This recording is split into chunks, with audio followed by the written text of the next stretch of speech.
जी हाँ, आप और हम सब आज खुश तो बहुत है क्योंकि बिग बी का आज है 80वां जन्मदिन।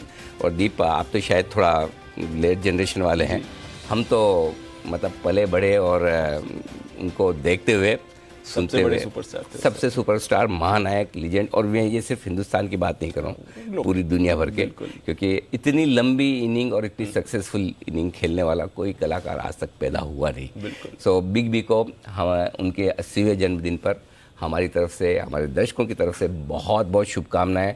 सर, आप इसी तरह स्वस्थ रहें, मस्त रहें, और सबसे बड़ी बात, ज़िंदगी में जो आपकी एक पैशन है, कभी ना रिटायर होने वाली, वो हमेशा बरकरार रहे।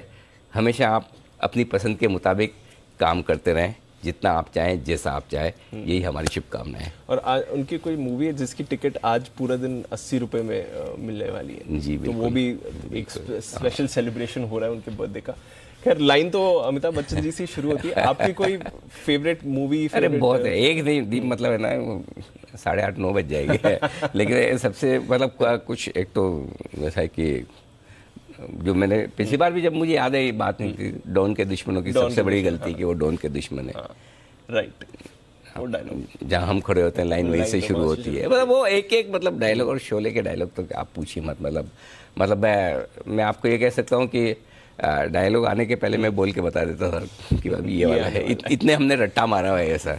तो और गाने तो उनके लाजवाब है। तो बहुत ही एक बड़ा खुशी का दिन है। बच्चन साहब से मुझे सिर्फ एक ही बार मिलने का मौका मिला साक्षात। ज़्यादा मौके मिले नहीं, लेकिन वाकई में उनकी, और मैं 2-3 लोग ऐसे हैं जिनसे मैंने मुलाकात की, तो जो आप कहते हैं कि जिसके साथ आप मिलते हैं, जिनकी पर्सनैलिटी, जिनका ऑरा, वाइब्रेशन, करिश्मा जो होता है, वो आप फील करते हैं। तो उसमें मैं 3 लोगों को रखना चाहता हूँ। एक बच्चन साहब थे, उनसे पहले मैंने राजीव गांधी को साक्षात उनसे मिला, बिल्कुल इसी तरह, इतना नज़दीकी से। और मैं ऐसा, मतलब मैं कॉलेज के ज़माने में था, दंग रह गया। स्कूल में था शायद, कॉलेज में भी नहीं।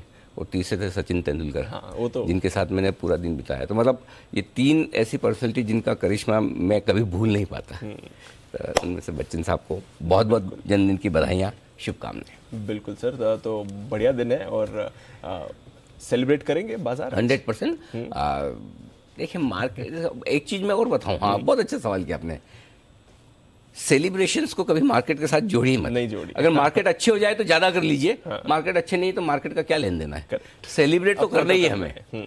सेलिब्रेशंस रुकना नहीं चाहिए, मतलब ये तो चलते ही रहना चाहिए। बाजार तो ऊपर नीचे, आज ऊपर कल नीचे, कल ऊपर आज नीचे, वो तो सब चलते रहेगा, लेकिन हमारे सेलिब्रेशंस रहने चाहिए। चलिए, तो बिल्कुल। तो और इतना बड़ा दिन है, इतने बड़े महानायक की जन्मदिन का बड़ा अवसर है।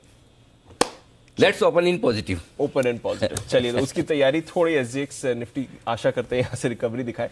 पहले आज के फिर संकेत मान लेते हैं सर, क्या है आज के ट्रिगर्स, क्या कह रहे हैं? ट्रिगर्स दीप यही है, अमेरिकी बाजारों में लगातार चौथे दिन कमजोरी होते हुए दिखी। नैस्डैक 2 साल के निचले स्तरों पर पहुंच चुका है और कच्चा तेल थोड़ा सा गिरा है, $98 से $96।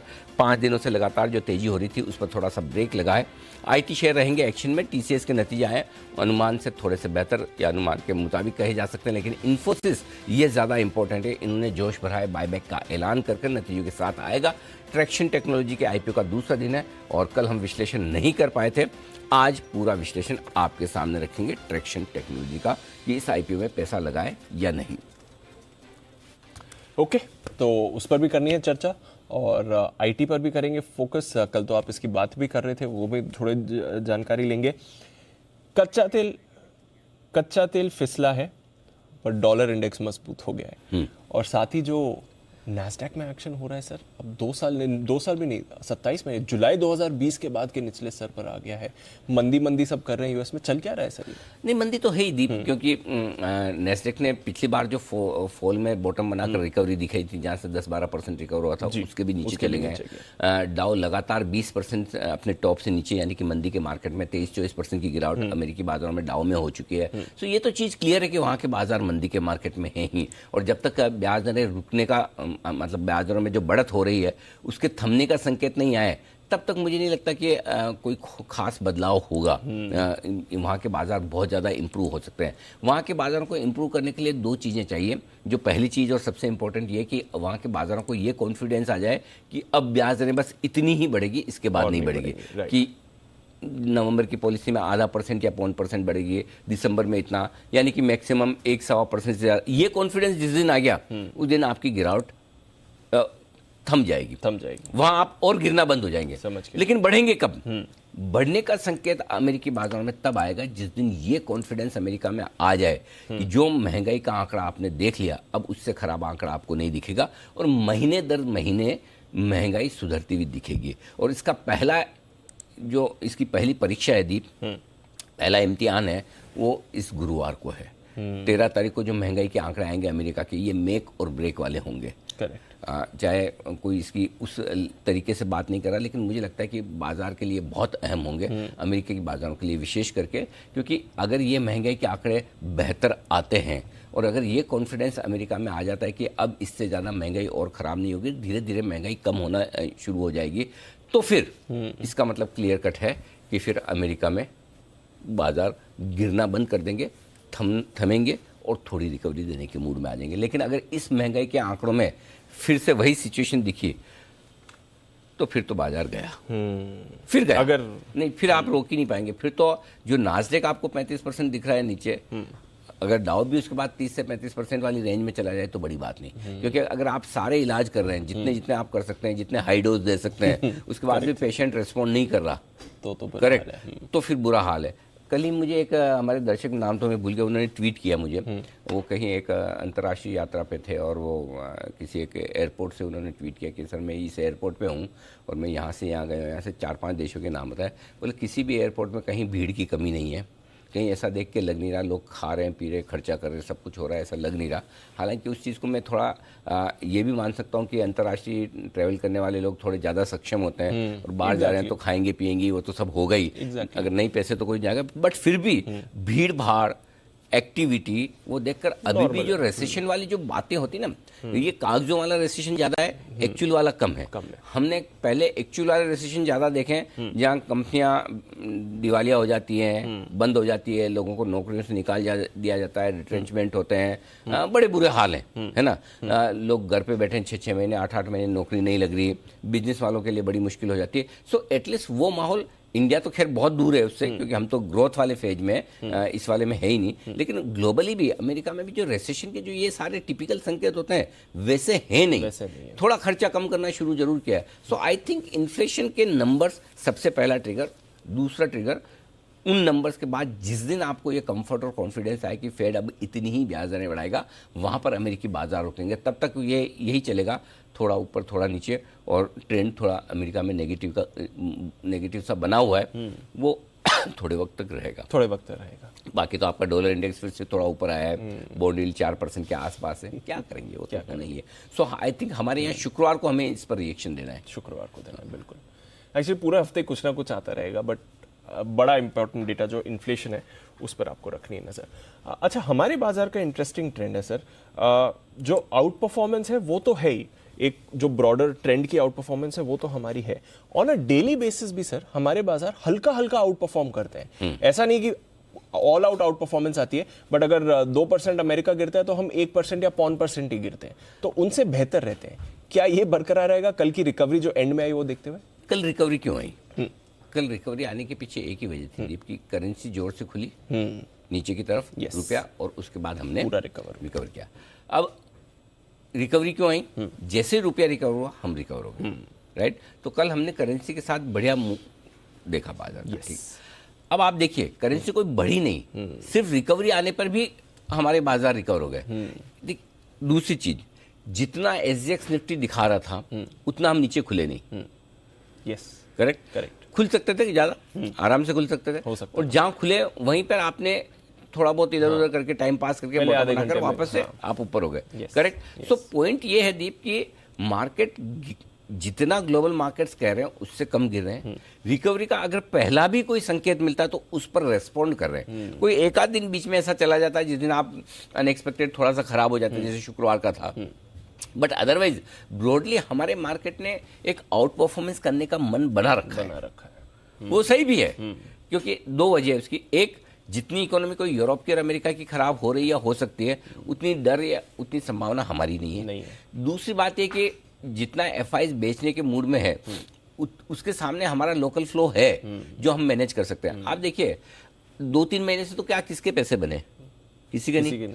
उसके बावजूद एसआईपी हाईएस्ट लेवल पर है। यस, कल का डेटा दिखा रहा है, कल का डेटा आया है, हाईएस्ट लेवल पर एसआईपी आ रही है। बिल्कुल। सेक्टोरल फंड में हाईएस्ट एलोकेशन हो रहा है। बिल्कुल। इसका मतलब क्या है? इसका मतलब ये कि अब है ना, कई बार हम पहले कहते थे कि भाई जितने ज़्यादा ग्लोबल मार्केट से पेंशन फंड आकर इन्वेस्ट करे वो हमारे बाजार के लिए बहुत अच्छा है, क्योंकि पेंशन फंड जब पैसा लगाते तो 10 साल 15 साल का लगाते हैं, पेंशन देनी ना उनको लंबे टाइम तक। एग्जैक्टली है ना। और हेज फंड आते हैं, आज लिया कल बेच दिया, है ना, वो ट्रेडर है। पेंशन फंड इन्वेस्टर है। एक वो फंड होता था जानूस, उनका on an average holding period her stock का 7 साल हुआ करता था। अच्छा। 7 ईयर्स। अगर एक स्टॉक खरीदा 7 साल पहले बेचते नहीं, एवरेज बता रहा हूँ। एवरेज मतलब कोई तो जल्दी बेचेगा, कोई तो बहुत, है ना। और ऐसे लॉन्ग टर्म फंड भी आते हैं। सो आई थिंक ये जो पैसा आ रहा है ये बाजार को लॉन्ग टर्म ताकत दे रहा है कि खराब मार्केट में भी लोग एसआईपी के जरिए पैसा लगा रहे हैं। मैं आजकल जहाँ जो बसंत साहब कई बार कहते हैं ना, एक्चुअली मैं बताता हूँ, आप बाहर जाके मिले देखें, रिटेल इन्वेस्टर्स का माइंडसेट बहुत बदल रहा है। और एक अच्छी बात जो बदल रही है रिटेल इन्वेस्टर्स के मन में वो ये कि उन्हें है ना स्टॉक मार्केट को खाली जल्दी पैसा बनाने की मशीन के तौर पर नहीं देखना है। वो एक्चुअली एक एसेट क्लास के तौर पर वेल्थ क्रिएशन के लिहाज से सिस्टमेटिकली डिसिप्लिन के साथ पैसा लगाने के बारे में सोचें। और यही वजह, ये एसआईपी का पैसा एक बदलती हुई थॉट प्रोसेस का नमूना है। Yes sir. कि आप सिर्फ आज पैसा लगाएं, ये शेयर खरीदें, कल बढ़ जाए बेच दें, उस प्रोसेस से हटकर कितने ऐसे लोग आ गए हैं मार्केट में जो हर महीने डिसिप्लिन के तौर पर पैसा लगाना चाहते हैं। और ये जो पैसा आ रहा है ये भारतीय बाजारों को स्टेबिलिटी दे रहा है। तो हमारी इकोनॉमी की ग्लोबल मार्केट्स के मुकाबले में बेहतर परफॉर्मेंस और हमारे बाजारों में जो पैसा आ रहा है, ये दोनों चीजें हैं जो भारतीय बाजारों की आउट परफॉर्मेंस, बेहतर प्रदर्शन जारी रखेंगी ही रखेंगे। इसमें कोई किसी तरह की कोई आपको शंका नहीं होनी चाहिए। समझ गया सर। तो ये जो आउट परफॉर्मेंस है ये रहेगी। अब थोड़ा उतार चढ़ाव डेली बेसिस पर आपको दिख सकता है, बट वैसे अच्छी परफॉर्मेंस रहेगी। आज का सेटअप फिर जानते हैं सर, उसके बाद कुछ स्टॉक्स पर। आज तो स्टॉक्स बहुत सारे, आज तो बहुत आईटी डिस्कस करेंगे, सीमेंट बात करेंगे, सीमेंट, हाँ बिल्कुल है, आईपीओ भी खुल रहा है, आईपीओ भी है, उसकी ट्रैक्शन टेक्नोलॉजीज बहुत सारे। तो ग्लोबल संकेत तो नेगेटिव साइड पर ही है दीप आज के लिए। एफआईज नेगेटिव है, घरेलू फंड्स पॉजिटिव साइड पर लेकर चले आप, और FNO neutral, sentiment neutral, trend positive. ये है आज के सारे ट्रिगर्स। सपोर्ट जोन 17,075, 17,125 तुरंत प्रभाव से निफ्टी के लिए सपोर्ट का काम करेगा। इसके नीचे 16,950, 17,025 मजबूत खरीदारी की जगह। ऊपर कितना जा सकते हैं? 16,275, 16,325 पहली रुकावट की जगह पार करके टिके तो 16,375, 16,425 वो जगह होगी जहां पर आपको प्रॉफिट बुकिंग कर लेनी चाहिए। बैंक निफ्टी 38,650, 38,825 पहला सपोर्ट रीजन है आपके लिए, और उसके ठीक नीचे 38,375 से 38,500 ये स्ट्रॉन्ग बाय जोन निकल कर आता है बैंक निफ्टी के लिए। ऊपरी स्तरों पर 39,400 से 39,600 यह बैंक निफ्टी का हायर जोन है। 39,700 से 39,900 प्रॉफिट बुकिंग करने की जगह है ये बैंक निफ्टी के लिहाज से। ठीक है। इंपॉर्टेंट सपोर्ट और रेजिस्टेंस 17,241 पर हम बंद हुए, 17,225, 17,175, 17,125 और 17,075 ये चार लेवल्स तो है जो कल की रेंज के ही हैं। एक और लेवल इसके नीचे का 17,025 का कल के बार का दिया है। ऊपरी स्तरों पर 17,275, 17,325 दो छोटे लेवल हैं, 17,360, 17,375 और 17,425 ये फाइनल लेवल। सो बेसिकली वही है दीप कि नीचे 17,000, ऊपर 17,500 ये ब्रॉड रेंज है। छोटी करनी है तो 17,075, 17,425 इस रेंज को ट्रेड करने की तैयारी निफ्टी की है इस वक्त। अब आइए बैंक निफ्टी। बैंक निफ्टी में भी ऐसी ही रेंज 1000 पॉइंट की दिख रही दीप, 38,500, 39,500 क्लियर कट रेंज है। 38,500, 38,650 के आसपास आपको सपोर्ट है, 39,500, 39,600 के आसपास रुकावट है। सो आज के लिए सपोर्ट जोन देखें तो आप बंद हुए 39,100 के आसपास। 38,950 कोई खास सपोर्ट है नहीं, अंदाज से दिया है, लेकिन असली सपोर्ट जो है बैंक निफ्टी के लिए वो 38,825, 38,650 और 38,500 ये तीन लेवल सबसे ज़्यादा काम के सपोर्ट के तौर पर है। और इसके नीचे गए तो 38,375 जिसकी संभावना है कम। ऊपर कितना जा सकते हैं? 39,100 से ऊपर 39,175, 39,225 और 39,300 ये तीन छोटे लेवल हैं। 39,400, 39,550 और 39,600 ये मीडियम लेवल है। 39,600 तक तो हमने ट्रैवल किया ही है, वापस जा सकते हैं। 39,700, 800, 900 ऊपर की हाई रेंज है प्रॉफिट बुकिंग करने के लिहाज से। ये निफ्टी और बैंक निफ्टी के आपके लिए लेवल्स। ठीक है, तो चलिए इंपॉर्टेंट लेवल, सपोर्ट, रेजिस्टेंसेस सब आपके सामने आ गए हैं। थोड़ा थोड़ा लेवल्स की रेंज जो है कल के मुकाबले हल्की सी नीचे शिफ्ट हुई है। डेटा समझाएं सर, पीसीआर क्या कह रहा है, एफआईएस की पोजीशन कैसी है इस समय? एफआईएस की इंडेक्स पोजीशन 20% से घटकर 18% आई है, हल्की है, कोई दिक्कत वाली बात नहीं, थोड़ा बेचा है, ठीक है। जब तक एफआईएस लगातार नीचे की तरफ बने हुए हैं तब तक नीचे की रिस्क कम है। हम बढ़ नहीं पा रहे हैं एफआईएस के नहीं खरीदने से, वो एक अलग बात है, लेकिन हम घट नहीं रहे, ये ज़्यादा इंपॉर्टेंट है। Point number 1। ठीक है, पुट कॉल रेशियो 1.05, जो कह सकते हैं कि आप अभी भी रीजनेबल है। बैंक निफ्टी का 0.99 ठीक है। विक्स थोड़ा सा बढ़कर आया। ठीक। अब आइए लॉन्ग पोजीशन 17,000 और 17,100, कल के यही स्टॉप लॉस थे दोनों, इंट्राडे और क्लोजिंग दोनों ट्रिगर नहीं हुए, आज भी यही मेंटेन कीजिए। बैंक निफ्टी का थोड़ा सा बदलाव किया, इंट्राडे 38,500 है और क्लोजिंग 38,600 है, थोड़े दूर हैं, ये रखनी चाहिए। और जिनको फिर छोटा रखना है तो आप अपने हिसाब से 38,800 का भी रख सकते हैं, इंट्राडे और क्लोजिंग दोनों आपकी मर्जी पर। मेरे ख्याल से ये रखना ज़्यादा ठीक है। आप सोचो ना, कल भी 38,500 का लो बनाकर आपने 39,300 800 पॉइंट की रिकवरी थी, है ना। सो इसलिए फिर स्टॉप लॉस दूर के आ रहे तो दूर के, ऐसा कोई मुझे मजा थोड़ी आता है कि दूर दूर का दूं स्टॉप लॉस जिससे कि आपका नुकसान ज़्यादा हो, लेकिन जो निकल कर आता है, आप देखिए कल 38,500 का स्टॉप लॉस था तो 38,518 से घूमा है। सो इसलिए थोड़ा सा बैंक निफ्टी में आज आपको स्टॉप लॉस दूर का दिखेगा। और अगर बिल्कुल छोटा वाकई में किसी को लगाना और कैपेसिटी नहीं है रिस्क नहीं, तो 300 पॉइंट नीचे 38,800 का लगाएं। ठीक है सर। शॉर्ट साइड कल वाले ही 17,350 ये रखिए। 17,241 का कल हमने हाई बनाया है, सॉरी 17,241 में बंद हुए, 17,280 का हाई बनाया है। 17,331 का स्टॉप लॉस निकल कर आता है, इसलिए मैंने थोड़ा सा ऊपर करके 17,350 का रखा है, यही ठीक रहेगा। और बैंक निफ्टी के लिए ये स्टॉप लॉस होगा 39,625 का। 39,600 होता है 25 पॉइंट थोड़ा सा ऊपर का, 39,625 का स्टॉप लॉस आपके लिए बैंक निफ्टी पर, इंट्राडे और क्लोजिंग दोनों। अगर इंट्राडे आपको छोटा रखना है तो कल का हाई था 39,315, उसके थोड़ा सा ऊपर 39,350 के आसपास चाहें तो आप वहाँ भी रख सकते हैं, आपकी इच्छा पर है। ठीक है सर, थोड़ा वहाँ पर आप मॉडिफाई। हाँ, आप चाहें तो छोटा रखना है तो 39,325 है, और बाकी एक्चुअल ढंग का स्टॉप लॉस 39,625 है। ठीक है, नई पोजीशंस फिर सर। खरीदना है निफ्टी 17,075 से 17,125 की रेंज में आने पर एक मौका ले लीजिए खरीदारी करने का। 17,000 से ठीक नीचे 16,975 पे लगाइए स्टॉप लॉस। 950 975 जो आपको ठीक लगे वहाँ स्टॉप लॉस लगा लीजिए। 17,175 17,225 दो छोटे लेवल हैं। 17,250 275 मीडियम लेवल। 17,325 360 380 और 425 तक के लेवल के लिए इस रेंज में करनी है खरीदारी। जो लोग बेचना चाहते हैं जरूर शौक फरमाएं, और बेचने के लिए अच्छी जगह जो मैं आपको बता दूं वो है 17,375 से 17,425 की रेंज में। अगर कूद फांद कर ऊपर वहां पहुंचे तो एक बार मौका देख सकते हैं बेचने का। बेचना चाहिए 17,500 के स्टॉप लॉस के साथ, बेच दें, कोई ऐसा दिक्कत नहीं है। अभी तक ऐसा संकेत नहीं दिख रहा कि जिससे बहुत भाग जाए, तो बेचने में हर्ज भी नहीं है दीप। तो 17,375 17,425 की रेंज में बेचा जा सकता है। 17,500 का स्टॉप लॉस होगा। नीचे के टारगेट जो बनेंगे 17,325 275 और 250 तीन छोटे टारगेट है। 17,225 और 17,175 दो मीडियम टारगेट। 17,125 और 17,075 तक के फाइनल टारगेट के लिए। क्योंकि डाउ फ्यूचर्स थोड़ी कमजोरी बढ़ा रहा है, तो अगर स्ट्रेटेजी में किसी तरह का एक्शन लेना होगा तो हम उसी वक्त जब 9:08 पर सेटल होगा, तो जिन लेवल पर सेटल होगा वहाँ पर देखेंगे एग्जैक्टली क्या एक्शन तुरंत लिया जाना चाहिए। Understood sir. बैंक निफ्टी खरीदने की रेंज है वैसे तो कल वाली है 38,500 38,650। अगर आप एग्रेसिव ट्रेडर हैं तो 38,825 पर भी खरीदने का मौका देख सकते हैं। अदरवाइज जो कल वाला रेंज था 38,500 38,650 वो बहुत बढ़िया जगह खरीदारी करने के लिहाज से। और अगर 38,500 के स्टॉप लॉस थोड़ा सा नीचे स्टॉप लॉस रखकर वहाँ आप खरीदारी कर सकते हैं। टारगेट जो बनेगा 39,100 175 दो छोटे टारगेट। 39,225 300 medium target.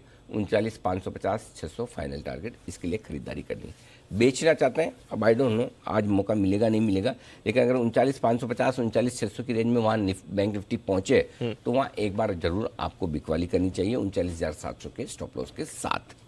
जब बेचते हैं आप तो नीचे के टारगेट जो बनेंगे 39,300 225 और 175 तीन छोटे टारगेट हैं। 39,100 मीडियम टारगेट। 39,825 650 और 39,500 तक के नीचे के टारगेट के लिए करनी है आपको बिकवाली। तो दोनों काम कर सकते हैं लेने बेचने का। लेवल्स आपको मिलेंगे। कल भी दोनों तरफ का मौका दिया था बाजार ने, आज भी आपको दे सकता है।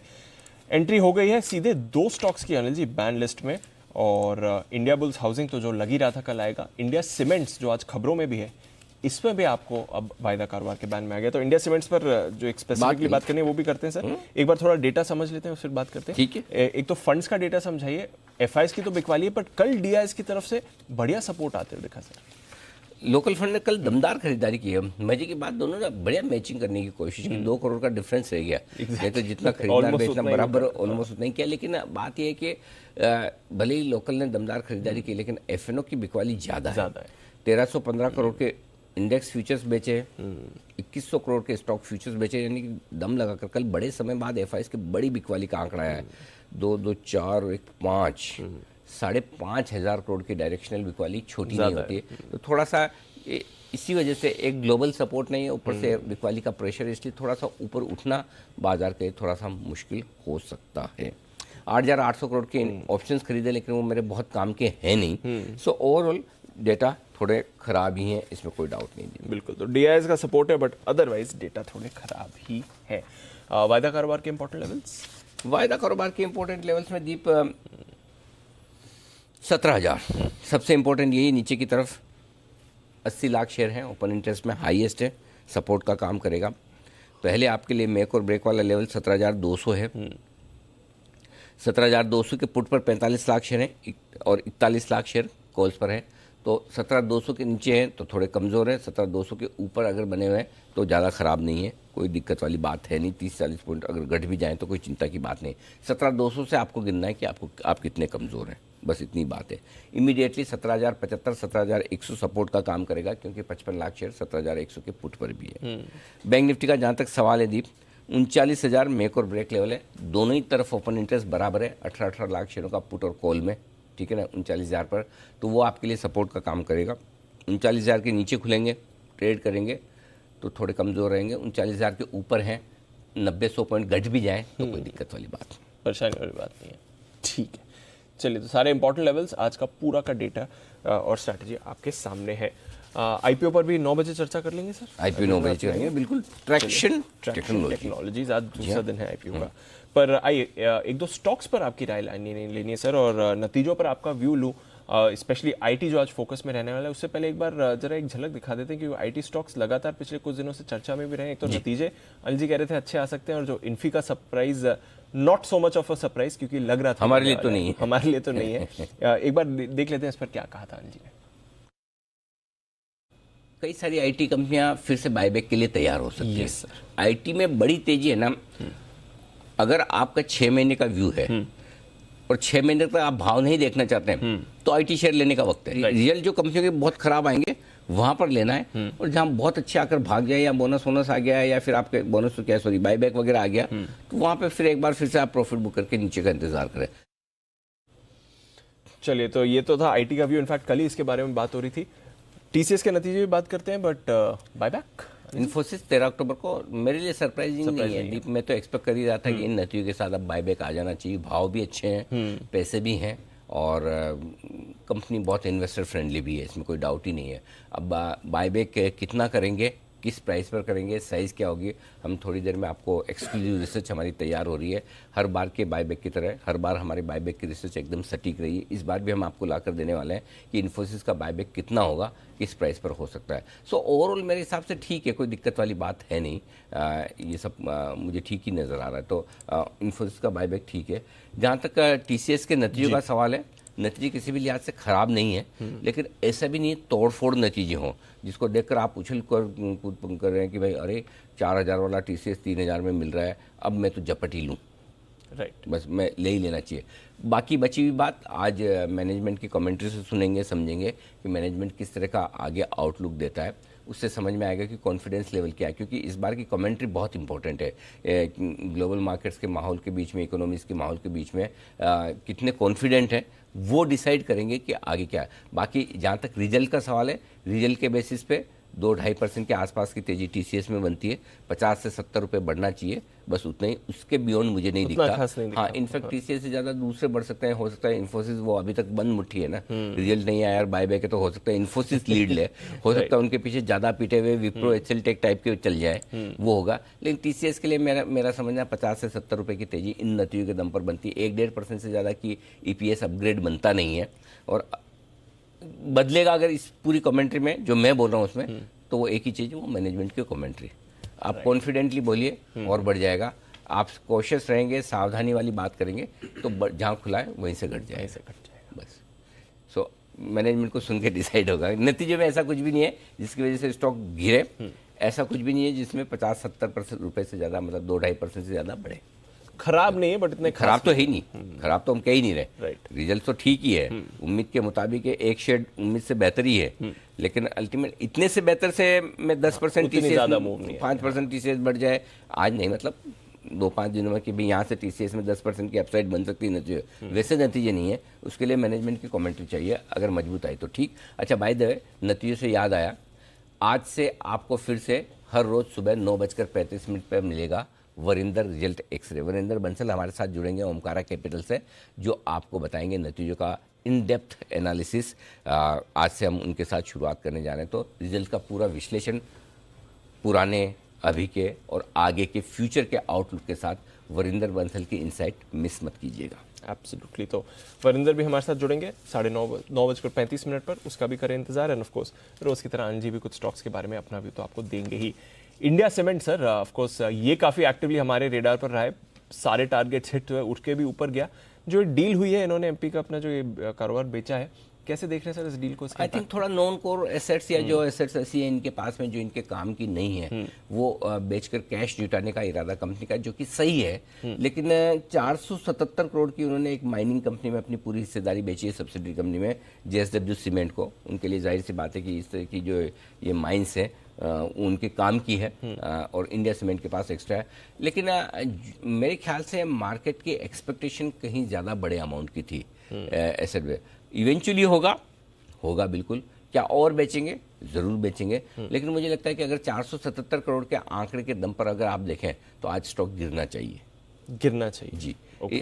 इसको देख के कोई मेरे को एक्साइटमेंट नहीं आता, और स्टॉक 160 पर 175 पे नहीं है, 275 पे। मुझे याद है दिवाली तक के पहले हमने 225-240 के टारगेट दिए थे, और तब 160-65 का भाव हुआ करता था। वहाँ से स्टॉक ऑलरेडी 100 रुपये चल चुका है। तो आई थिंक एक, और दूसरा ये आज ऑलरेडी बैन में भी है, तो इस खबर के दम पर और खरीदा जाए ऐसा तो केस बनता नहीं है।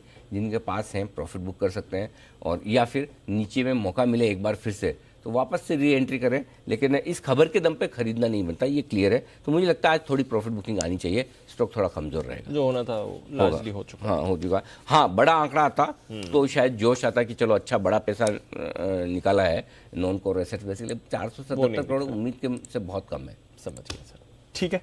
तो चलिए, ये है विश्लेषण। आईटी पर रखी नजर, स्पेशली टीसीएस, इन्फोसिस और साथ ही इंडिया सीमेंट, ये रहेगा रेडार पर। आइए फिर आपको बताते हैं और कौन से खबरें हैं जहां पर आपको एक्शन आते हुए दिख सकता है। अरमान, नुपुर और साथ ही आशीष है हमारे साथ तैयार। अरमान, मॉर्निंग बताएं ट्रिगर्स और खबरें। जी, सबसे पहले नतीजों में डेल्टा कॉप के नतीजे आते हुए दिखेंगे, जो कि पोस्ट मार्केट है। कैश में जीएम ब्रेवरीज और ट्राइडेंट दोनों के नतीजे आते हुए दिखेंगे। जो हमारी एम है वो आज यूएस के लिए निकलेंगी, क्योंकि वहाँ पर आईएमएफ और वर्ल्ड बैंक की जो एनुअल मीटिंग है वहाँ पर भाग लेने के लिए। पीवीआर आइनॉक्स, जहाँ पे जो मर्जर को शेयर होल्डर्स की आज बोर्ड बैठक है, उस पर मंजूरी के लिए। वेदांता, इसमें शेयर होल्डर्स की वोटिंग होने वाली है आज, जो कंपनी रिजर्व से पैसा ट्रांसफर करने वाली है उस मुद्दे पर। ग्रेन्यूल्स का बायबैक आज से बंद होने वाला है।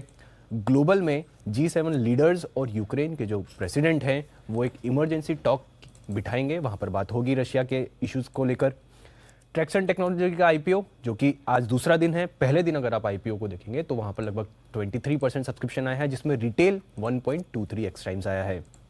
अब नतीजों पर सबसे पहले टीसीएस के नतीजे, जो ऑपरेशनली अगर आप देखेंगे तो अनुमान से थोड़े बेहतर नतीजे हैं। बाकी सारे पैरामीटर्स पर अगर वो जो हमारा अनुमान था उसके मुताबिक आते हुए दिखे हैं। आय लगभग 4.8% बढ़कर आई है। डॉलर रेवेन्यू लगभग 1.4% बढ़कर आया है। वहीं मार्जिन, जो कि हमारा अनुमान 23.7% का था, वो बढ़कर थोड़े से 24% पर आते हुए दिखे हैं। इंटरिम डिविडेंड भी दिया है कंपनी ने 8 रुपये प्रति शेयर का। और जो अगर ऑर्डर बुक का कंपैरिजन करेंगे तो जो Q1 में जो ऑर्डर बुक थी वो $8.2 बिलियन थी, जो अभी $8.1 बिलियन आई है। और मैनेजमेंट की कमेंट्री में अगर कुछ चीज़ें हैं जो स्पेसिफिकली जो उसमें है, उनमें ये चीज़ बोली उन्होंने कि जो डिमांड है सर्विसेज की वो अभी भी वेरी स्ट्रॉन्ग, यानी कि अभी भी बहुत बढ़िया दिखने को मिल रही है, और सप्लाई साइड के चैलेंजेस अभी भी हैं उन्हें। ओके, तो ये है आपके लिए कुछ कमेंट्री जिसके बारे में बात कर रहे थे टीसीएस की, और साथ ही कुछ और खबरें और ट्रिगर्स भी।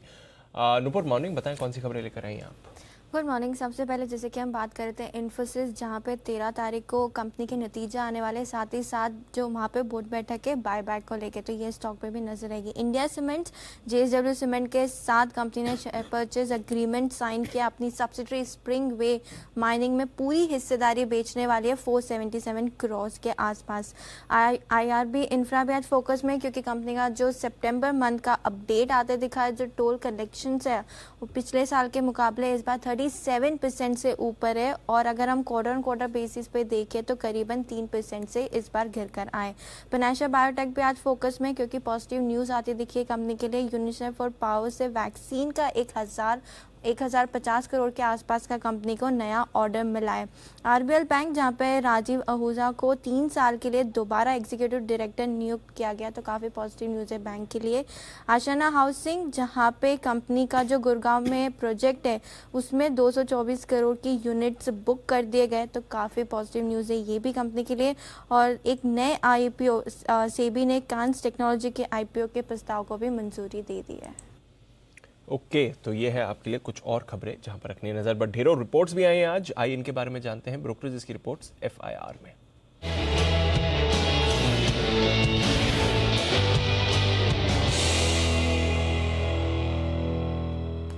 मॉर्निंग आशीष, पहले तो ये जो 2 IT दिग्गज हैं TCS इन्फी, इन पर क्या कह रही हैं ब्रोकरेज? दीपांशु, TCS के साथ शुरुआत करता हूं। टोटल 9 रिपोर्ट्स है मेरे पास। 9 में से कोई भी ब्रोकर ऐसा नहीं है जिसने रेटिंग में कोई भी बदलाव किया हो, लेकिन 3 ब्रोकर ऐसे हैं जिन्होंने टारगेट प्राइस अपने रिवाइज किए। जैसे सिटी को देखिए, बिकवाली किराए दिए हैं, लेकिन लक्ष्य जो इन्होंने 2805 से बढ़ाकर 2900 कर दिया है।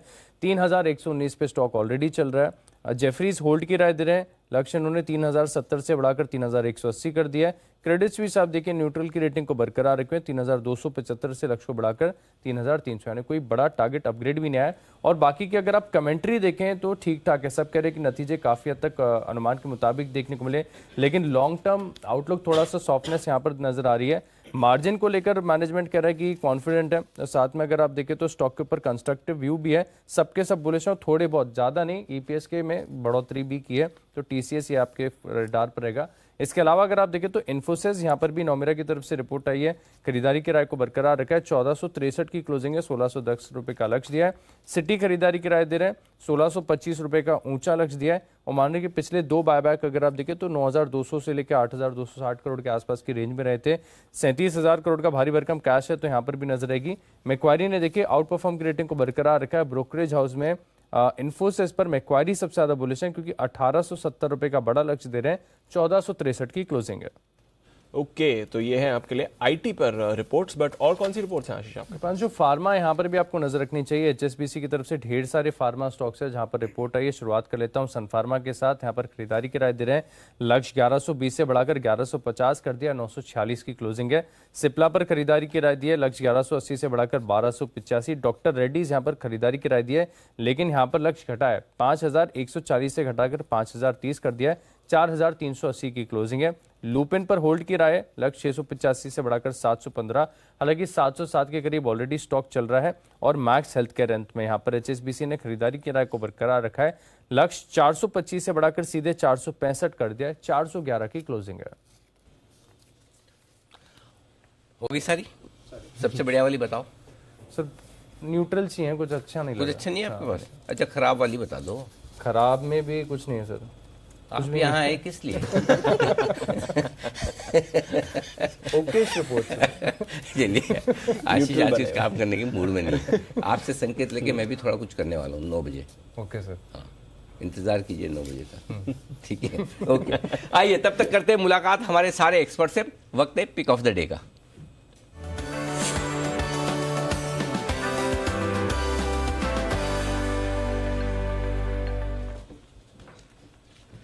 सुप्रभात बंसल जी, करें शुरुआत। सुप्रभात अनिल जी, सुप्रभात दीपांशु। लेकिन अनिल जी पहले थोड़ा सा क्लेरिफिकेशन दे, मेरा तो ऑडियो क्लियरली कनेक्टेड था। अभी आपने बोला कि आशीष आप काम करने के मूड में नहीं है और आपसे इंस्पायर्ड होकर 9 बजे मैं कुछ करने वाला हूँ। तो अनिल जी उन्होंने तो कुछ करा नहीं और आप कह रहे हैं मैं कुछ करने वाला हूँ, तो ये इंस्पिरेशन कहाँ से आया अनिल जी? मेरे को कुछ सुनने में गलत आया, क्योंकि जो आपकी टोन से लग रहा है आप कुछ धमाकेदार करने वाले हैं 9 बजे अनिल जी। अब जो भी हो, धमाका हो जाए तो मुझे पता नहीं, मैं तो जो करना है करूंगा। बट हाँ, आशीष कुछ करने के मूड में नहीं है, उससे मैंने या न्यूट्रल रिपोर्ट्स लेकर आया, उससे मैंने थोड़ा सा इंस्पायर हुआ। बंसल जी इंतजार करें 9 बजे का, इतने अधीर ना हो, बताएं सर। अनिल जी कल मैंने बोला था कि मेरा जो पिक ऑफ द डे होगा वो pick of the day cum pick of the week है, और ये स्टॉक भी आप ही का है, आपने निकाला हुआ है इसको, जैसे विंध्या टेली लिंक आपने टाइम पे दिया था। स्टॉक है इलेक्ट्रो स्टील कास्टिंग, तो one of the strongest counter लगता है मेरे को इस पूरे मेटल स्पेस में। लीस्ट करेक्शन देखने को मिली थी, आपने तो बॉटम पे अनिल जी पकड़ा था इसको, बट कल चार्ट में अप ट्रेंड रिज्यूम हुआ है, इसके अंदर अप ट्रेंड रिज्यूम हुआ है, और मुझे लगता है इन स्तरों पर हल्की फुल्की करेक्शन पर इलेक्ट्रो स्टील कास्टिंग को खरीदना चाहिए। वैसे बेस्ट तो होगा बाय एंड होल्ड करें। ट्रेडिंग के नजरिए से 37.5 37.5 रुपए का स्टॉप लॉस है, 46 रुपए का टारगेट है, और इलेक्ट्रो स्टील कास्टिंग है मेरा Anil ji pick of the day. Okay, electro steel casting जो नवरत्न SIP स्टॉक हमारा 40 रुपए के आसपास ट्रेड कर रहा है, वो वाला है, 31 वाला नहीं, 2 कंपनी 40 वाला है। अभी आपके सामने सही स्टॉक आ जाएगा। जी हाँ, 40 रुपए 5 पैसे पर कल बंद हुआ। कल क्लोजिंग में हम बात भी कर रहे थे कि स्टॉक में बढ़िया एक्शन आया है।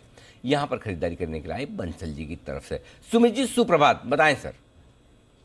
Good morning Anil ji, good morning Anil जी। मेरे को लग रहा है कि मेटल सेक्टर के अंदर एक एक करके रिबाउंड के साइन मिल रहे हैं, तो मेटल सेक्टर के अंदर यहाँ से एक अच्छा पुल बैक बाउंस बैक देखने को मिलना चाहिए। तो जो स्टॉक मेरे रडार पे आया है वो है जिंदल स्टील, JSPL। JSPL के अंदर कल एक अच्छा मोमेंटम देखने को मिला, मार्केट नीचे था फिर भी स्टॉक के अंदर लोअर लेवल से अच्छा बाउंस देखने को मिला है, तो ये कंटिन्यू रहना चाहिए। स्टॉक के अंदर 444 445 के आसपास लॉन्ग पोजीशन इनिशिएट करके चलने का सलाह रहेगा। 434 का इसके अंदर नीचे में स्टॉप लॉस लगाना है। ऊपर के अंदर 455 रुपए से लेके 460 रुपए तक के टारगेट 1-2 दिनों के अंदर JSPL में देखने को मिल सकते हैं, तो JSPL में खरीदारी करके चलने का सलाह रहेगा। ओके, JSPL है वो स्टॉक्स जहां पर खरीदारी करने की राय आपके लिए आती हुई सुमित जी की तरफ से। 446 के आसपास ये बंद हुआ है और यहां पर खरीदारी करके चले 455 460 के टारगेट के लिए। कुणाल जी सुप्रभात, बताएं सर आज के लिए कुछ पसंद है आपको?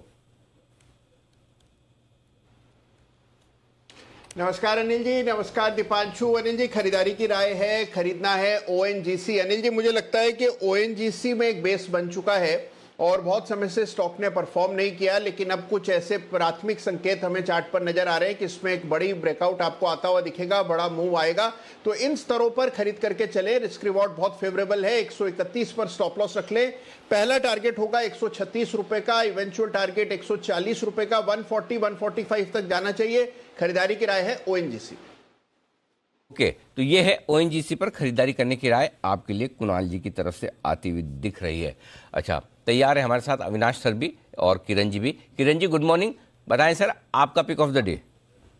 Anil ji very good morning. Morning मेरा नोटा रहेगा अनिल जी। अच्छा, आशीष से इंस्पिरेशन लेके नोटा ले रहे हैं, पर मेरा मानना है कि दिन भर जो स्टॉक्स इंट्राडे में BTST के लिए जो आएंगे उसकी पूरी भरपाई हो जाएगी। अच्छा, मतलब आपको इंस्पायर करने के लिए आशीष ही मिला, कोई और बेहतर ऑप्शन नहीं दिखा? हम कोई दीप देख लेते हैं, मुझे देख लेते हैं, हम भी तो थे सर यहीं पे। इनिशिएट आशीष जी ने किया था ना, इसलिए आशीष। चलिए बढ़िया जी। बंसल जी देखिए अनिल जी, पार्टी तो कल मैं और कुणाल जी करके आए हैं और नोटा का प्रयोग ये कर रहे हैं अनिल जी, किरण जी सरासर अनिल जी गलत बात है। गलत तो आप भी कर रहे हैं, एक तो अकेले अकेले कर रहे, ऊपर से बता रहे। इससे बड़ी गलती क्या? इस किरण जी की गलती तो बहुत छोटी वाली है आपके सामने। ऐसी गलती और गुस्सा की अगली बार फिर से ना करें बंसल जी, बहुत तकलीफ होती है। आइए मुदित जी तैयार है हमारे साथ, दिल्ली वाले जिनको पार्टी में कुणाल जी और राकेश जी नहीं लेके गए। मुदित जी आपके साथ हार्दिक सहानुभूति के साथ बताएं sir pick of the day. Good morning Anil ji, good morning. देखिए पिक ऑफ द डे में हमने चुना है TCS को खरीद के चलने की सलाह दे रहे हैं। काफी करेक्शन के बाद स्टॉक में जो कंसोलिडेशन था उसमें एक inverse head and shoulder pattern बनाया और उसका ब्रेकआउट कल के सेशन में देखने को मिला। और अच्छी चीज जो नजर आई है, 16 सितंबर के बाद सबसे ज्यादा वॉल्यूम कल के सेशन में देखने को मिले हैं। चार्ट्स और वॉल्यूम ये इंडिकेट करते हैं यहाँ से एक अपसाइड मूव आना बाकी है, स्टॉक में बड़ा अपसाइड मूव आ सकता है। पहला टारगेट 3160, दूसरा टारगेट 3180, ये आज की टारगेट है। ओपनिंग नोट पे कोई भी डिप देखने को मिलता है, एक बाइंग अपॉर्चुनिटी रहेगा। 3180 तक के टारगेट्स के लिए स्टॉप लॉस रहेगा 3070 का। ओके, 3070 के स्टॉप लॉस के साथ टीसीएस में करें खरीदारी। नतीजों के बाद एक्शन में रहेगा स्टॉक आज। और तब तक आइए अविनाश जी से जाना जाए उनकी पसंद का शेयर। बताएं sir. Anil ji good morning, Deepanshu good morning. मेरा जो पिक ऑफ द डे और पिक ऑफ द ईयर का जो स्टॉक है वो अडानी पोर्ट्स रहेगा। देखिए अडानी पोर्ट्स एक ऐसी कंपनी है जो इंफ्रा प्ले है। जिस प्रकार से मैक्रो चेंजेस आ रहे हैं और जीडीपी का ग्रोथ अनुमान है, हमको लग रहा है कि कंपनी में बहुत अच्छी ग्रोथ देखने को मिलेगी। काफ़ी अंडर परफॉर्म कर चुका है तो अभी काफ़ी वेल पोजिशन्ड है। कल एक अच्छा न्यूज़ फ्लो भी आया है कि इन्होंने अभी गंगावरम पोर्ट को एक्वायर किया है। करीबन 58% जो इन्होंने पहले नहीं लिया था वो अभी लेंगे। इस पोर्ट ने पिछले साल दैट इज FY22 के लिए 30 मिलियन टन की कार्गो का वॉल्यूम हैंडल किया है और करीबन 1200 करोड़ का रेवेन्यू जनरेट किया है। तो हमें लग रहा है कि एडिशनली रेवेन्यू किकर और प्रॉफिट किकर तो ये पोर्ट से मिलेगा ही, लेकिन आने वाला क्वार्टर और साल काफ़ी अच्छा रहेगा। तो यहाँ से मुझे लग रहा है कि 950-960 का एक मीडियम टर्म टारगेट आपको मिल सकता है अगर आप 6 से 12 महीने में इस स्टॉक में निवेशित रहते। तो ये मेरी तरफ से morning pick. Okay, Adani port ये है स्टॉक जहां पर 960 के टारगेट के साथ करें आप खरीदारी, क्योंकि आज एक बड़ा दिन है। और बड़ा दिन इसलिए आज से कि नतीजों का तो एक्शन पूरा है ही, बिल्कुल। बिग बी का हैप्पी बर्थडे भी है और साथ ही साथ आज एक विशेष शो आपके लिए आ रहा है 11 बजे। रामदेव अग्रवाल साहब और शंकर शर्मा साहब, जिनके साथ इस वीकेंड पे मैंने एक इंटरव्यू रिकॉर्ड किया है, वो इंटरव्यू आपके सामने आएगा और उस इंटरव्यू की एक झलक आप देख लीजिए। और झलक देखने में फिर ऐसा होगा आपका मन ही हो जाएगा ये तो देखना ही देखना है। Can't miss it, can't miss it, absolutely. तो जरा एक बार दीप दिखा दें। बिल्कुल सर, देखिए। क्या इस वक्त आप हिंदुस्तान के मार्केट पे अपनी लाइफ टाइम में सबसे ज्यादा बुलिश हैं? तो 5-10 साल 15 साल के लिए एक्चुअली आप यदि बोलेंगे तो हाईएस्ट बुलिशनेस अभी लग रहा है। ज्यादा मत सोचो लाले दी जान, जब सोच गहरी हो जाती तो इरादे कमजोर हो जाते हैं। तो क्या हिंदुस्तान उस फेज में आ गया है जब दुनिया भर में क्या चल रहा है हमें कोई लेना देना नहीं है? अगले 25 साल की स्टोरी क्लियर है सर। मतलब आप बुलिश हैं? सर एक लाइन का स्टोरी है, इंडिया ही है और कुछ नहीं है।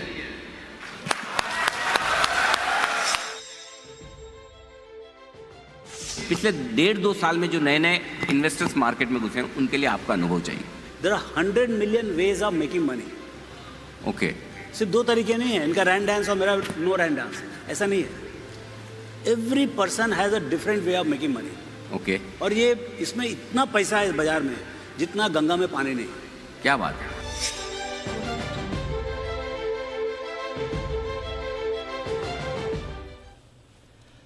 तो ये है 11 बजे बहुत ही विशेष और बड़ा जबरदस्त अंदाज में दोनों ही दिग्गजों की तरफ से आपको बाजार पर राय आती हुई दिखेगी।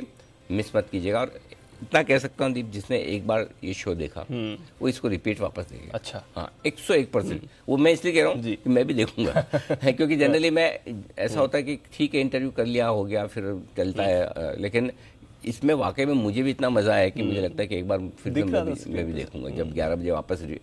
मैंने तो खैर किया था, जब पहली बार चलेगा तो बड़ा मजा आएगा। जो मतलब रामदेव सर और Shankar sir eight their best 100% मजा आ जाएगा आपको। और जो दिल खोल के बातें की है और जिस अंदाज में की है, आप देखो ना एक एक लाइन में। और ये तो क्या है, हम ज्यादा दिखा नहीं सकते, ऐसा मत सोचे कि 2 ही लाइन ऐसे मतलब प्रोमो बनाने में भी ये सोचना पड़ रहा है कौन सी निकाले और कौन सी रखें। इतने सारे ऑप्शन, इतनी सारी बढ़िया लाइन, बहुत मजा आएगा आपको और बहुत इंसाइट भी मिलेगी। और एक सबसे बड़ी बात, आपको कॉन्फिडेंस आएगा कि क्यों आपको इन्वेस्टेड रहना चाहिए, क्यों पैसा लगाना चाहिए और कितने समय की मुश्किल है। उसके बाद एक और सेंटेंस बताऊं जी, रामदेव सर ने ये बोला कि ये तो अभी जो आप देख रहे हैं ना, ये तो तब हाल है जब दुनिया में मंदी का माहौल है। वो तो परमानेंट नहीं रहेगी, नहीं रहेगी। सोचो जिस दिन दुनिया में तेजी आ गई तब क्या होगा, इंडिया में क्या होगा। मतलब शेयर मिलेंगे नहीं, मतलब इस तरह की सिचुएशन आ जाएगी। क्योंकि अभी तक तो दुनिया की मंदी के सामने भी हम खड़े हैं। एब्सोल्युटली खड़े, 1800 से मुश्किल से 1000-1200 पर नीचे है। करेक्ट, लाइफ टाइम हाई से। तो जब दुनिया में आज नहीं 3 महीने 6 महीने 12 महीने बाद कभी तो सुधरेगी ना। जब वो सुधरेंगे तब क्या होगा आप सोच भी नहीं। तब का जरा एक बार विजुलाइज करने की कोशिश करो, आप अपने अपने दिमाग से सोचो कि तब क्या हो सकता है। वो टाइम भी तो आएगा ना। आएगा, बिल्कुल आएगा। चलिए, तो ये अनमिसेबल इंटरव्यू है, 11 बजे आप ज़रूर देखें जी बिजनेस पर। आइए फिर और कौन से स्टॉक्स हैं जहां पर आपको एक्शन देख सकते हैं, जल्दी से वो भी बात कर लेते हैं। कई सारी पिक्स तो आ गई हैं। IRB इंफ्रा, जरा इस पर नज़र डालते हैं। मुद्दे जी जरा देखें, सितंबर महीने का अपडेट आया है। टोल कलेक्शन 37% ऊपर YOY गया है, बट QOQ 2.5% नीचे आया है। चार्ट्स क्या कहती हैं सर IRB इंफ्रा की? दीप 220 के ऊपर जैसे ही निकलेगा बिल्कुल खरीदारी करके चलेंगे। वहां पर एक ट्रायंगुलर पैटर्न का ब्रेकआउट आ जाएगा तो 220 में एक और ब्रेक लेवल रहेगा। 220 के ऊपर निकलते ही अग्रेसिव खरीदारी करके चलेंगे 240 तक के टारगेट्स के लिए। अभी अगर किसी के पास पोजीशन है होल्ड करके चल सकते हैं। स्टॉप लॉस रहेगा 207 का। ओके, तो ये है आपके लिए IRB इंफ्रा, जिस पर रखनी है आपको नजर रखनी है। पनेशा बायो, बंसल जी काफी समय बाद ये काउंटर रेडार पर आया, काफी बात होती नहीं है इसकी। 1000 करोड़ प्लस का वैक्सीन सप्लाई ऑर्डर मिला है, जरा इसका चार्ट देखें सर एक बार।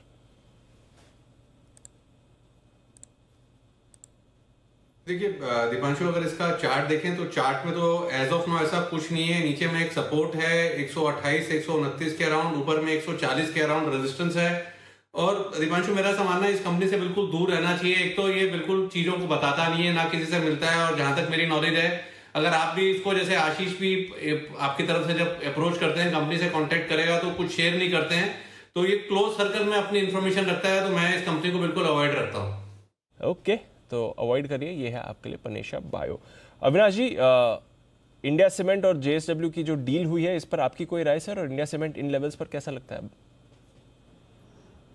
दीपांशु, मुझे लग रहा है कि डेफिनेटली देखिए लाइमस्टोन डिपॉजिट्स बहुत इंपॉर्टेंट होते हैं और मेरे ख्याल से इंडिया सीमेंट्स ने ये जो इनका लाइमस्टोन डिपॉजिट JSW को बेचा है, इसमें कहीं ना कहीं इनके लिए एक वैल्यू अनलॉकिंग है, क्योंकि इनके पास काफ़ी लाइमस्टोन डिपॉजिट्स थे।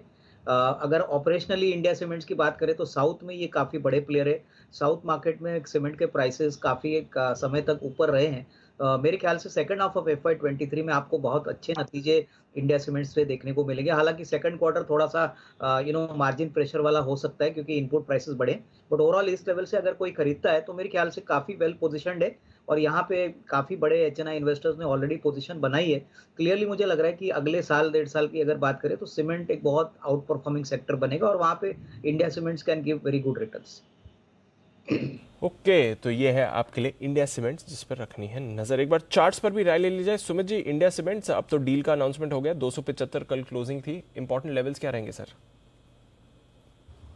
दीपांशु, इंडिया सीमेंट के अंदर जो नीचे में सपोर्ट है चार्ट्स के ऊपर, वो करीब करीब 250 255 के पास बनेगा।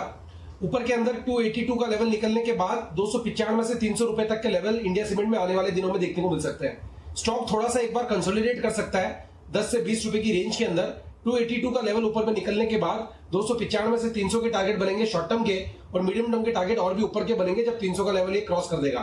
नीचे में अगर कोई भी डिप आती है तो 10-15 रुपए की डिप में नीचे में खरीदारी करें। जल्दी 300 प्लस के लेवल इंडिया सीमेंट में ऊपर की तरफ देखने को मिलने चाहिए। ओके, तो इंडिया सीमेंट ये रहेगा आपके रेडार पर। देखते हैं इस काउंटर पर नजर। ITC 38 लाख शेयर्स के प्री ओपन में सौदे होते हुए दिख रहे हैं। मुद्दे जी, थोड़ा कंसोलिडेशन में जरूर चला गया है ITC। कल भी हल्की फुल्की मूव आ रही थी, करीब 2% नीचे बंद हुआ। क्या राय है सर ITC के चार्ट्स पर इस समय? दीप, अभी भी होल्ड करके चलना है और जब तक 315 के लेवल को ये काउंटर होल्ड करता है, हर डिप में बाय करके चलेंगे। अगर किसी भी सूरत में 320 के आसपास आता है तो डेफिनेटली एक बार बाय कॉल इनिशिएट करना चाहिए 315 के स्टॉप लॉस के साथ। बाउंस बैक बिल्कुल आना चाहिए, फिर एक बार 335 से 340 तक के अपसाइड मूव ये काउंटर दिखा सकता है। ओवरऑल बाय जोन में ही है, ट्रेंड बिल्कुल पॉजिटिव है। 320 के आसपास आता है और अग्रेसिव होकर बाय करेंगे 315 के स्टॉप लॉस के साथ। 340 तक के बाउंस बैक फिर एक बार इस काउंटर में देखने को मिल सकता है। ओके, तो ये है आपके लिए ITC पर राय। आइए करते हैं स्वागत वागले साहब का भी। सुप्रभात सर, बताएं पिक ऑफ द डे। जी good morning Deepanshu, good morning. मेरा पिक ऑफ द डे होगा माइंडट्री, जो कंडीशनल बाय करना है। अगर कल का हाई क्रॉस करता है तो ही बाय करना है। 3348 का कल का बंद है। 3360 के ऊपर अगर ये निकलता है तो इसमें 100 रुपए की मूव आज के दिन में आ सकती है। तो माइंडट्री बाय करे अबाउट 3360। आपका स्टॉप लॉस 3330 का होना चाहिए और टारगेट 3450 तक का मुझे दिख रहा है। माइंडट्री IT स्टॉक्स पर रहेगा फोकस। नतीजे भी आए हैं TCS के, इन्फोसिस भी बायबैक के फोकस में। एक बार इन्फोसिस पर अविनाश जी की भी राय ली जाए। अविनाश जी, एक तो टीसीएस के नतीजों के बाद इन्फोसिस नतीजे 2-3 दिन बाद इसके आने वाले हैं, वहां से क्या एक्सपेक्टेशन है, और जो ये बायबैक उस पर आपकी क्या राय है सर? दीपांशु, मुझे लग रहा है कि देखिए फ्रैंकली बायबैक ऐसे समय पे कंपनी दे रही है जब यूरोप में बहुत दिक्कतें आई है। मेरे ख्याल से जो कमेंट्री होगी इन्फोसिस की वो काफ़ी इंपॉर्टेंट रहेगी। कल टीसीएस के नंबर्स आ गए, डेफिनेटली आउटलुक उन्होंने काफ़ी स्ट्रांग बोला है, ऑर्डर बुक अच्छी है, लेकिन मुझे लग रहा है कि आने वाले 1-2 क्वार्टर्स में चैलेंजेस रहेंगे, क्योंकि अगर यूरोप में दिक्कतें होती है तो इन्फोसिस का भी काफ़ी बड़ा एक्सपोजर यूरोप में है। तो मुझे लग रहा है कि जिनके पास है वो होल्ड करे और नतीजों आने का इंतजार करें, और कमेंट्री जो है उसके बाद ही एक फ्रेश रिव्यू हम ले सकते हैं। बट ओवरऑल मुझे लग रहा है कि इस क्वार्टर में शायद आपको मार्जिन प्रेशर ना देखने को मिले, लेकिन जो दिसंबर का क्वार्टर है और मार्च का क्वार्टर है, यहाँ पे आपको बहुत क्लोजली वॉच करना है, क्योंकि कहीं ना कहीं यूरोप अगर अंडर परफॉर्म करता है तो इनके लिए डेफिनेटली दिक्कतें बढ़ेंगी। तो होल्ड की राय रहेगी, फ्रेश खरीदारी रिजल्ट्स आने के बाद ही हम देख सकते हैं। होल्ड की राय है, फ्रेश खरीदारी रिजल्ट्स आएंगे उसके एनालिसिस के बाद ही हम देखेंगे। कई सारी बड़े स्टॉक्स में प्री ओपन विंडो में ब्लॉक डील्स हो रही हैं, देखते हैं क्या रिएक्शन आएगा। आइए करते हैं शुरुआत फर्स्ट ट्रेड की हेडलाइंस के साथ।